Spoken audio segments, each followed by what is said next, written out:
مردی گفت خانهش خواستگار آمد با 1000 زاری و تولا گردنی کج التماس اگه ما آمدیم که همین دختری تو رو با فرزندی قبول کنیم کلین ما شود. این میگه قبول نوری دیده ولیکن یک التماس تا 1 سال و 2 سال مرا کار نگیرید. من توانی برداشت توی رو ندارم، نمیتونم، در منتهای فقر قرار دارم، آماده نیستم که دخترم رو گسیل کنم.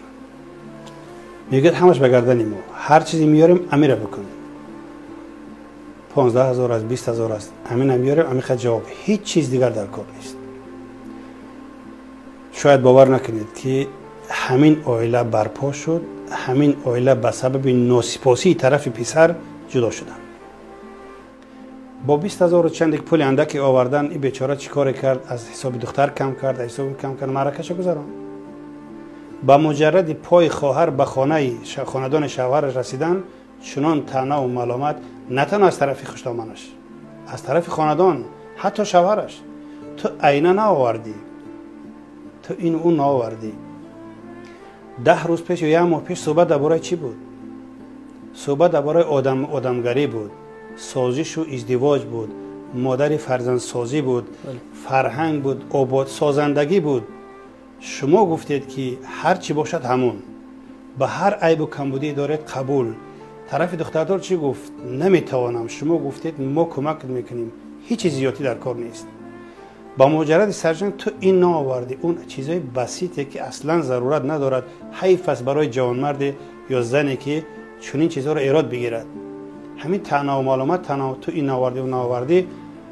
میگه صابونی که باید لباس، میگه از همون آوردگیات بگیر، همونی که آوردی کو از همون استفاده بر. کجا شد آدمگریتون؟ کجا شد مسلمانیتون؟ همین مسلمانی است. این فرزند خانه است، بیگانه نیست. آمده است که در کنار فرزندی تو، فرزند تو رو خوشبخت کند، از اون نسل داشته باشه تو افتخار کنی. پیامبر صلی الله علیه و آله میگه من لم یشکر الناس لا یشکر الله. کسی انسان رو شکر نمیگوید خدا رو هیچ وقت شکر نمیگه.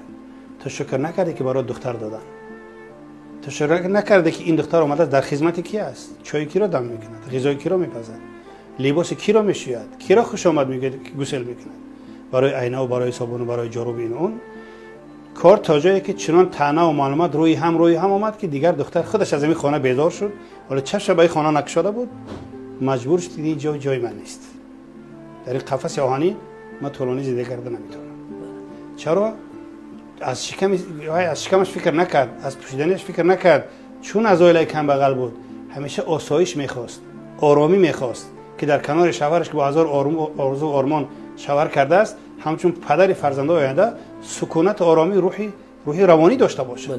با اینا با خوشتامن همچون مادر و خصوص همچون پدر و بریگاه همچون برادر خدمت کند و سرکش همچون از خانه کم بغل آمده بود، اینجا سکونت آرامی افتخار داشته باشه.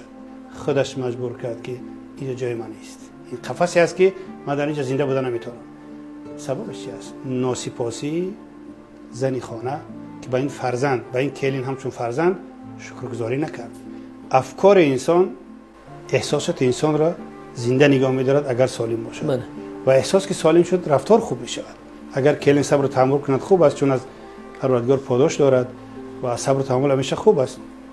در امتحانات اندک حتی امروز مردها هم گاه میشنویم تکیه به زنها کرده برای قاشق، برای صابون، برای این و اون.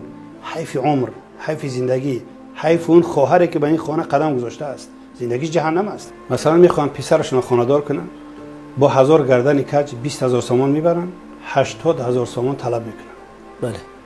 تو باید 80,000 سامان خرید کنی، تو باید چند کشک بیاری، تو باید این بیاری اون بیاری. آخر تو برای فرزندت مادر فرزند اختیار کردی یا غلامی پدر آوردی؟ 20,000 بردی، 80,000 چرا طلب میکنی؟ کجاش اسلام است؟ کجاش مذهب است؟ کجاش انسانیت است؟ ماده پرستی یا بلحوثی یا چیز دوستی این خودسوزی است. چرا همچون فرزند نگاه نکردی؟ ما کم نداریم مادرایی که کلین رو مثل گهواره که چشم نگاه میدارن.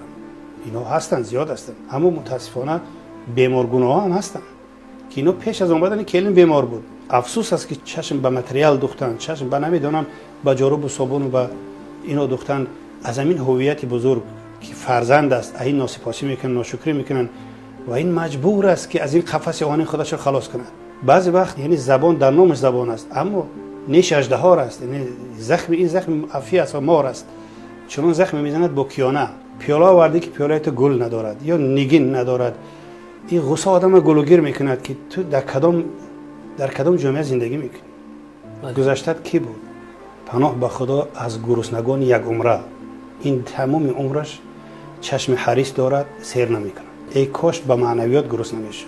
چشم به سوی مثلا مواد کلین میدوزند که همین چی می آورده باشد. یک عمر به طعنه و ملامت، به کیانه زدن، به تحقیر به همین زندگی میکنن. مثل که در بدنشون خار دارن، هر طرف حرکت کنه انسان رو میخلند. به خصوص این جبر دیده یک عمر همین کلین بیچاره است. بله. در بعضی حالات سببش چی است؟ بی خدای انسان. ببینید دیر نگذشته خود همین زن که امروز زخم ملامت میزند، طعنه و ملامت کلین رو میکند، پیش پای همین میافتد. اگر بیمار شود، حرارت بلند شود، کی یکمین شده به همین زنی بدزبان کی آب میدهد؟ همین کلین نیست؟ پسر از در بیرون، شوهر به کار خودش، فرزنده در مکتب مثلا، اولین کسی بالیش زیر سرش میگذارد همین است. زنگ میزند که مادرت بیمار است یا طبیعتش خوب نیست، همین کلین است.